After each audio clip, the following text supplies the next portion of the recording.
نظر کے لیے عربی زبان میں لفظ عین آتا ہے، العین، آن یعین سے ماخوذ ہے، اور یہ اس وقت بولتے ہیں جب کوئی کسی کو اپنی نظر لگا دیتا ہے۔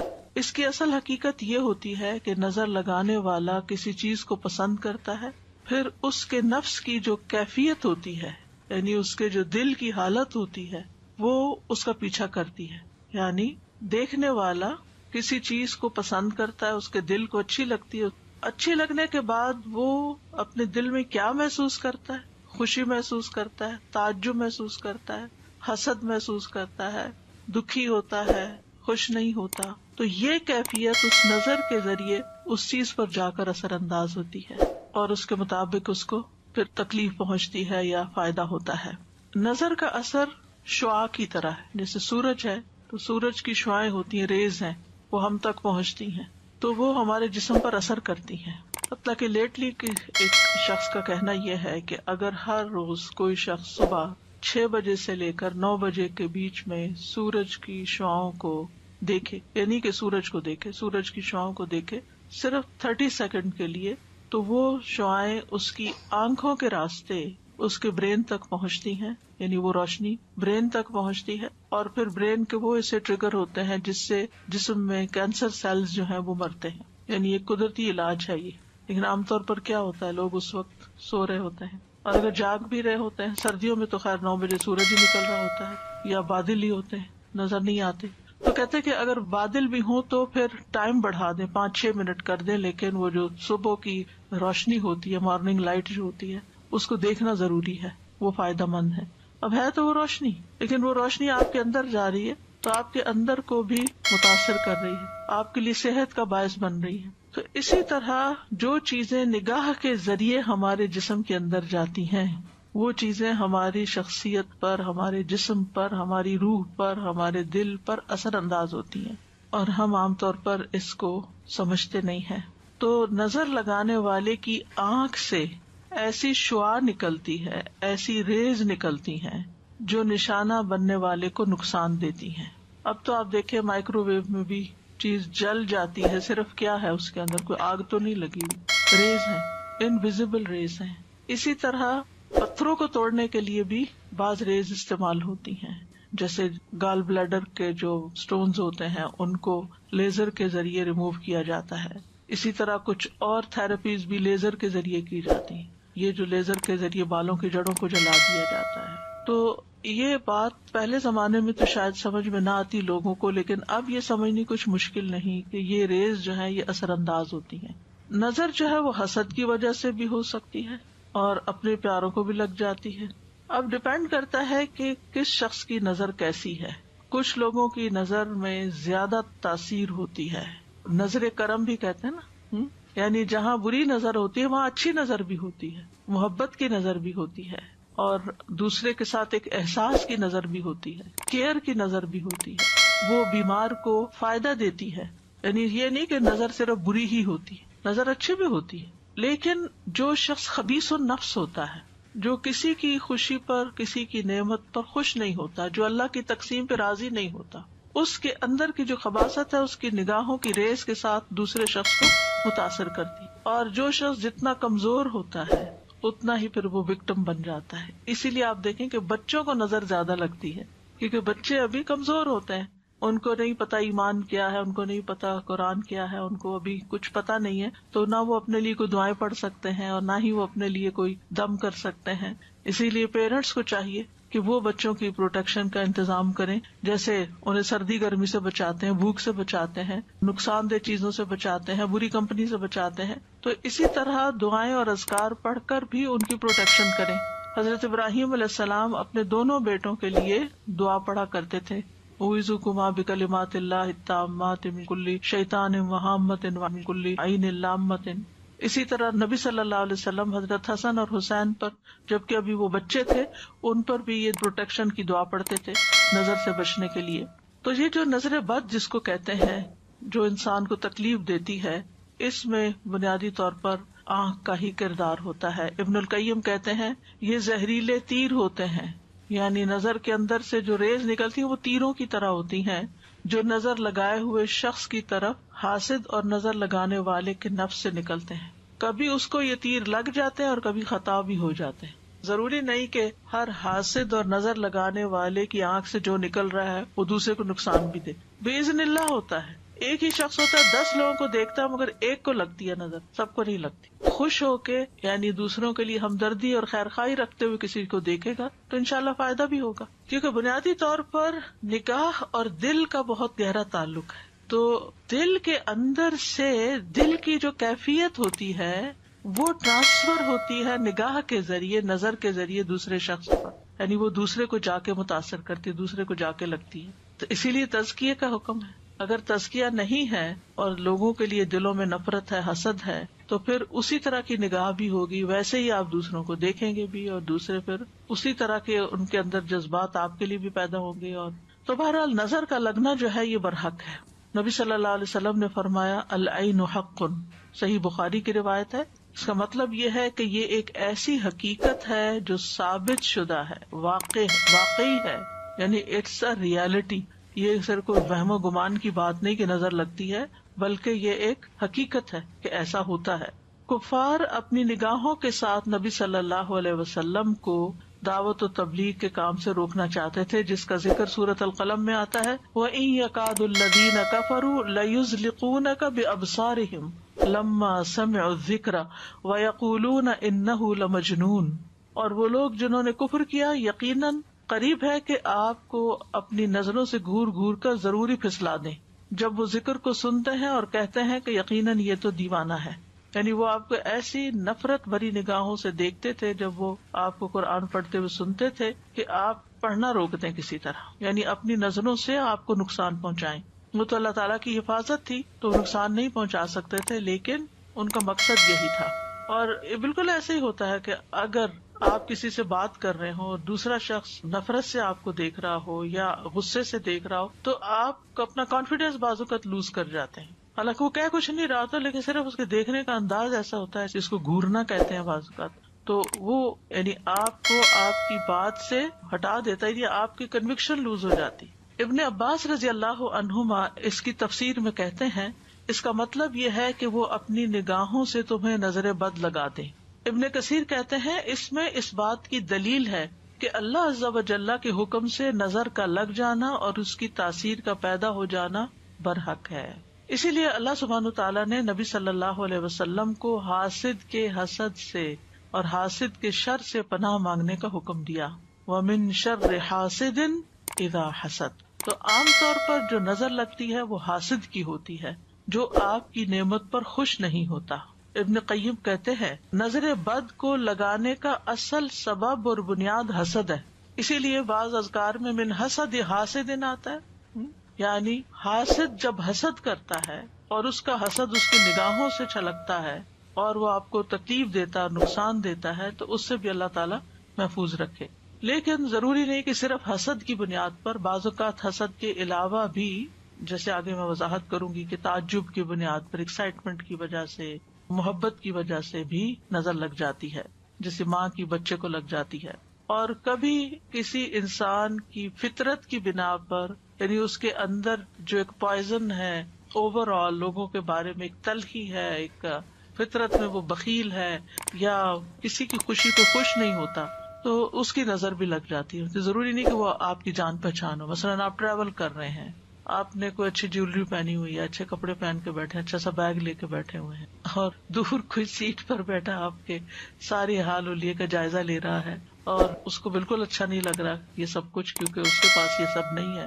حالانکہ آپ کے بیچ میں کسی قسم کا کوئی تعلق رشتہ نہیں ہے, لیکن وہ صرف اپنی فطرت کی بنا پر آپ کو اپنی نگاہوں سے ایک طرح سے تکلیف دے رہا ہے ان انٹینشنلی, یعنی وہ اپنی فطرت سے مجبور ہے, اس کی نیچر ہے یہ کہ جب وہ کسی کے پاس کوئی اچھی چیز دیکھتا ہے تو اس کو بہت برا لگتا ہے. تو کسی کی بھی خوبی دیکھ کر جو برا خیال انسان کے اندر پیدا ہوتا ہے وہ عام طور پر حسد کہلاتا ہے. ماہرین نفسیات بھی کہتے ہیں کہ انسان اپنے ارادے, خواہش اور توجہ کے ذریعے دوسروں پر بہت جلد اثر انداز ہو سکتا ہے.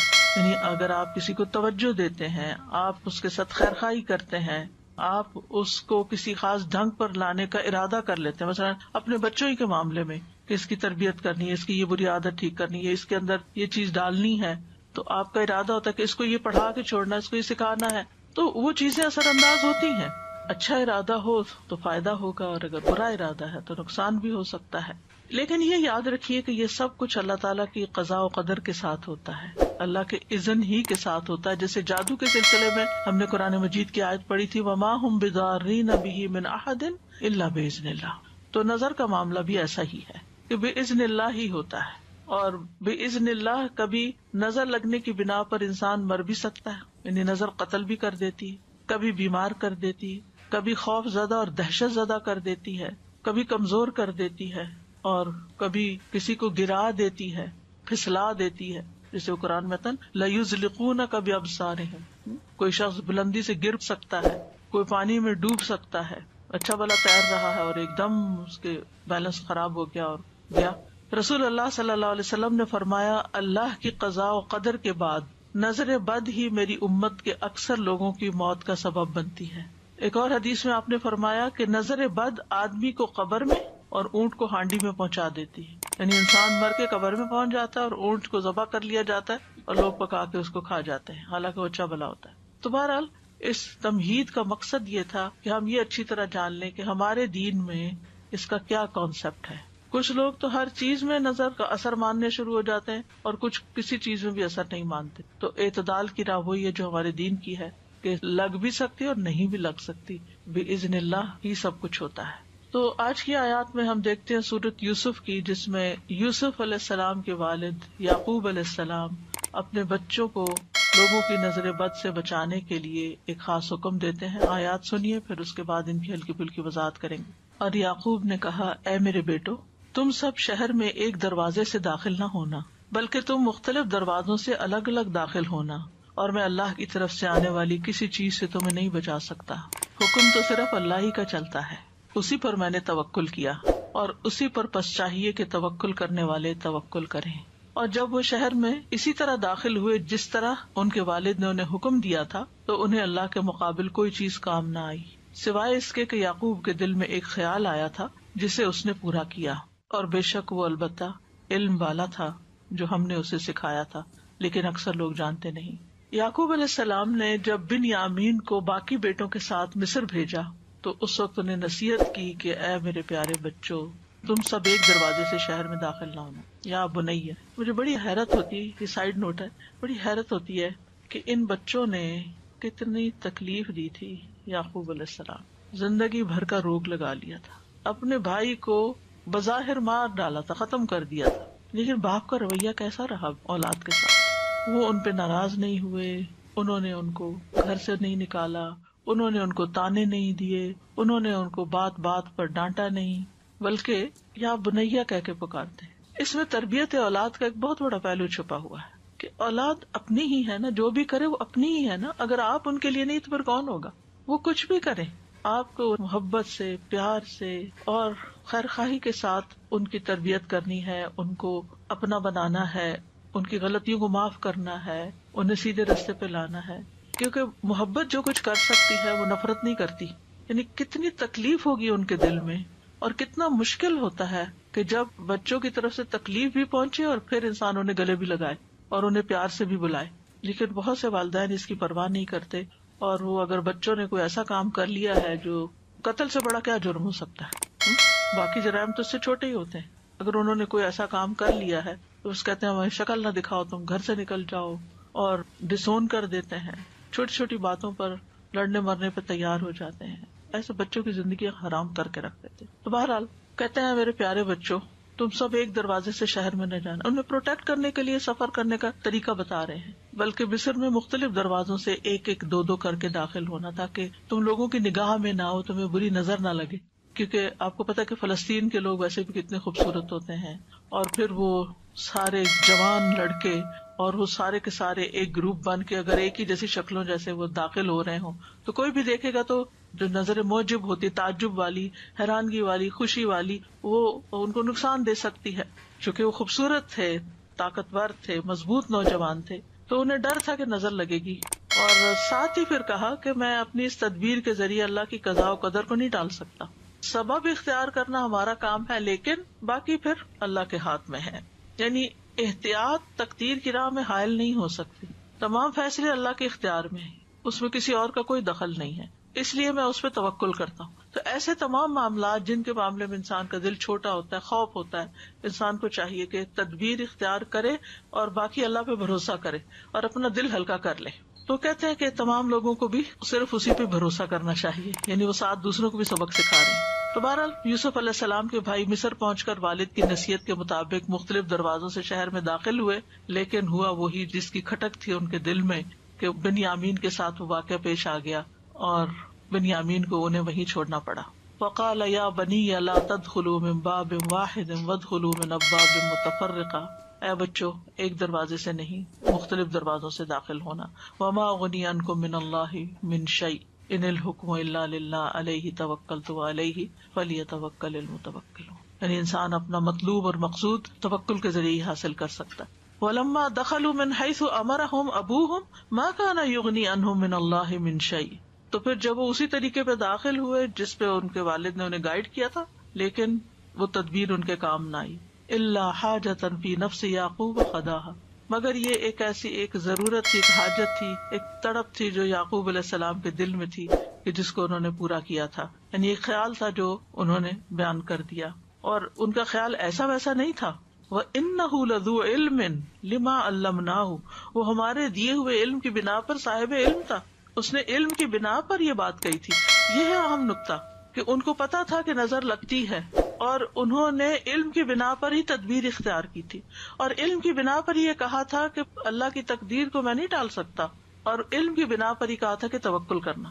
اور ساتھ ہی کہتے وَلَٰكِنَّ أَكْثَرَ النَّاسِ لَا يَعْلَمُونَ، اللہ تعالیٰ فرماتے کہ اکثر لوگ یہ حقیقت جانتے نہیں کہ اللہ پر بھروسہ کرنے کا مطلب نہیں سمجھتے، اور وہ سمجھتے کہ پھر کوئی تدبیر اختیار نہیں کرنی چاہیے. بھروسہ کرے لیکن اسباب بھی اختیار کرے. تو ان آیات سے جو بات خاص طور پر پتہ چلتی ہے وہ یہ ہے کہ نظر بد کا وجود ہے اور اس سے بچنے کے لیے اسباب اختیار کرنے چاہیے، تقدیر پر بھی یقین رکھنا چاہیے، خالص توحید کی طرف توجہ دینی چاہیے. وما اغنی عنکم من اللہ من شیء، میں پیغمبر ضرور ہوں لیکن اللہ کے فیصلے میرے ہاتھ میں نہیں ہے، اللہ کی تقدیر سے میں تمہیں نہیں بچا سکتا. سبحان اللہ، پیغمبر کہہ رہے پیغمبر نہ دنیا میں لوگوں کو برے انجام سے بچا سکتے ہیں اور نہ آخرت میں بچا سکتے ہیں، ان کا کام پیغام پہنچانا ہے بس. اور زندگی کا ایک اہم اصول ہمیں پتہ چل رہا ہے کہ اگر ہمیں اپنے روزمرہ کی زندگی میں کسی چیز کا خطرہ محسوس ہو رہا ہو تو اس کے بارے میں ہمیں محتاط رہنا چاہیے، لیکن اس کے ساتھ ساتھ زندگی روکی تو نہیں جا سکتی. احتیاط کا مطلب سفر روک دینا نہیں ہوتا. مثلاً آپ کو کہیں پہنچنا ہے اور آپ کو ڈرائیونگ کرنی ہے اور آپ کو ڈر بھی لگتا ہے کہ کہیں ایکسیڈنٹ نہ ہو جائے، تب آپ کو میں احتیاط کر رہی ہوں، گھر میں بیٹھ رہی ہوں کہ ڈرائیو کیا تو ایکسیڈنٹ ہو سکتا ہے اس لیے میں نہیں نکل رہی. نہیں، آپ احتیاط کریں لیکن اپنا کام بھی کریں اور پھر معاملہ اللہ کے سپرد کر دیں. تو بہرحال یہ تھا نظر بد کے بارے میں قرآن سے جو حکم ہمیں ملتا ہے یا واقعہ ہمیں ملتا ہے، اور اسی طرح جو نبی صلی اللہ علیہ وسلم کے ساتھ کفار معاملہ کر رہے تھے. تو ان ساری باتوں سے یہ پتہ چلتا ہے کہ بہرحال نظر بد کا ایک وجود ہے اور یہ لوگوں پر اثر انداز ہوتی ہے. اب اس کی کچھ قسمیں ہیں. پہلی ہے مخلوق کے اعتبار سے نظر کی اقسام. مخلوق کے اعتبار سے جس میں انسانوں کی بھی نظر لگتی ہے، جنوں کی بھی لگتی ہے، جانوروں کی بھی لگتی ہے. جی، انسانی نظر، جناتی نظر اور حیوانی نظر. انسانی نظر میں ام سلمہ سے مروی ہے کہ ان کے گھر میں ایک لڑکی دیکھی گئی جس کے چہرے پہ کالے دھبے پڑ گئے تھے. تو نبی صلی اللہ علیہ وسلم نے دیکھ کے فرمایا اس پہ دم کرو کیونکہ اسے نظر لگ گئی ہے، یعنی اس کا رنگ خراب ہو گیا ہے. پھر جنات کی نظر، جیسے انسان نظر لگاتے ہیں ایسے جن بھی انسانوں کو دیکھتے ہیں. انہم یراکم هو وقبیلہ من حیث لا ترونہم، ہم انہیں نہیں دیکھ سکتے، وہ ہمیں دیکھ رہے ہوتے ہیں. اسی لیے جب آپ واش روم جاتے ہیں تو اس وقت بھی دعا پڑھ کے جاتے ہیں، کپڑے بدلتے ہیں، بسم اللہ پڑھ کے بدلتے ہیں تاکہ ان کی نظر آپ کے ننگے جسم پر نہ پڑے. تو یہ جو حدیث ہے نا حضرت ام سلمہ والی، اس میں صفعۃ کا لفظ آتا ہے. صفعۃ کا معنی ہوتا ہے نظرۃ من الجن، جنوں کی نظر، یعنی اس بچی کو جنوں کی نظر لگی ہوئی ہے. یہ تو آپ کو معلوم ہے نا کہ بعض جن انسانوں پہ عاشق ہو جاتے ہیں، ان کے پیچھے پڑ جاتے ہیں، ان کو نقصان دیتے ہیں وغیرہ وغیرہ. تو اس سے پتہ چلتا ہے کہ جنات بھی نظر لگاتے ہیں اور ان کی نظر انسانوں کی نظر سے بھی زیادہ سخت ہوتی ہے. ابو سعید خدری رضی اللہ عنہ کہتے ہیں کہ رسول اللہ صلی اللہ علیہ وسلم جنوں اور انسانوں کی نظر بد سے پناہ مانگا کرتے تھے، یہاں تک کہ معوذتین نازل ہوئی. جب یہ نازل ہوئی تو آپ نے انہیں پڑھنا شروع کر دیا اور ان کے علاوہ باقی چیزیں چھوڑ دی، یعنی نظر کے لیے. حسد، نظر، جادو، سب شر کے بچنے کے لیے. میں سوچتی ہوں ہمارا دین اتنا خوبصورت ہے، لیکن مشکل یہ کہ ہم اس پر عمل نہیں کرتے اور مصیبت کا شکار رہتے ہیں. ہم سب جانتے ہیں نا کہ ہر نماز کے بعد معوذتین پڑھنی چاہیے. کتنے لوگ پڑھتے ہیں؟ یہ نہیں سو مجھے حساب نہیں دینا، لیکن